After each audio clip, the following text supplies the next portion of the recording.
ओम नमः शिवाय साथियों, मैं प्रदीप सिंह, फाउंडर ऑफ अनंत विजय सेवा संस्थान। साथियों, आज आपको मैं श्रीमद् भागवत गीता के अध्याय 4 दिव्य ज्ञान के श्लोक नंबर 24 का संस्कृत और हिंदी वाचन करके सुनाऊंगा। श्लोक नंबर 24 है, ब्रह्मार्पणम ब्रह्मा हविर्ब्रह्माग्रो ब्रह्मणाहुतम ब्रह्मोवितेन गन्तव्यं ब्रह्म कर्म समाधिना। इसका हिंदी अनुवाद है, जो व्यक्ति कृष्ण भावनामृत में पूर्णतया लीन रहता है उसे अपने आध्यात्मिक कर्मों के योगदान के कारण अवश्य भगवत धाम की प्राप्ति होती है, क्योंकि उसमें हवन आध्यात्मिक होता है और हवि भी आध्यात्मिक होती है। तात्पर्य है, यहाँ इसका वर्णन किया गया है कि किस प्रकार कृष्ण भावना भावित कर्म करते हुए अंततोगत्वा आध्यात्मिक लक्ष्य प्राप्त होता है।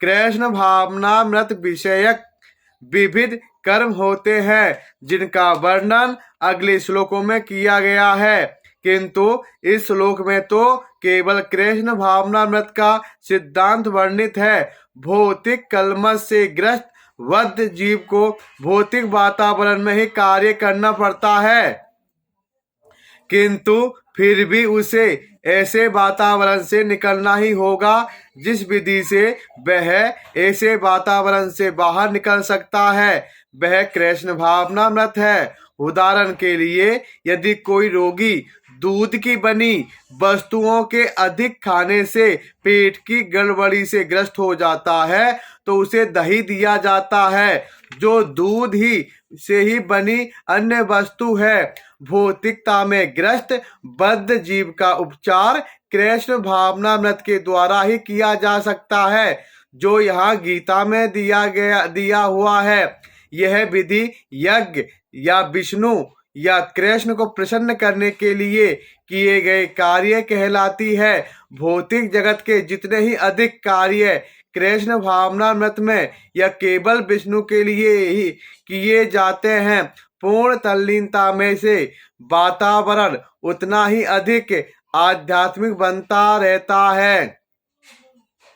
ब्रह्म शब्द का अर्थ है आध्यात्मिक। भगवान आध्यात्मिक है और उनके दिव्य शरीर की किरणें ब्रह्म ज्योति कहलाती है। यही उनका आध्यात्मिक तेज है।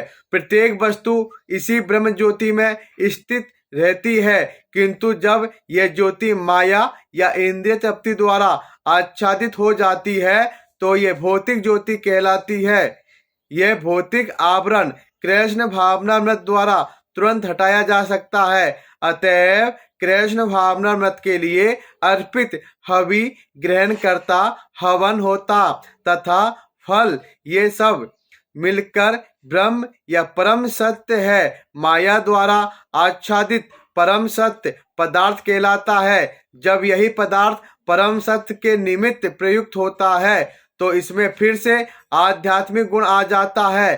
कृष्ण भावनामृत मोह जनित चेतना को ब्रह्मा या परमेश्वरोन्मुख करने की विधि है। जब मन कृष्ण भावनामृत में पूरी तरह निमग्न रहता है तो उसे समाधि कहते हैं। ऐसी दिव्य चेतना में संपन्न कोई भी कार्य यज्ञ कहलाता है।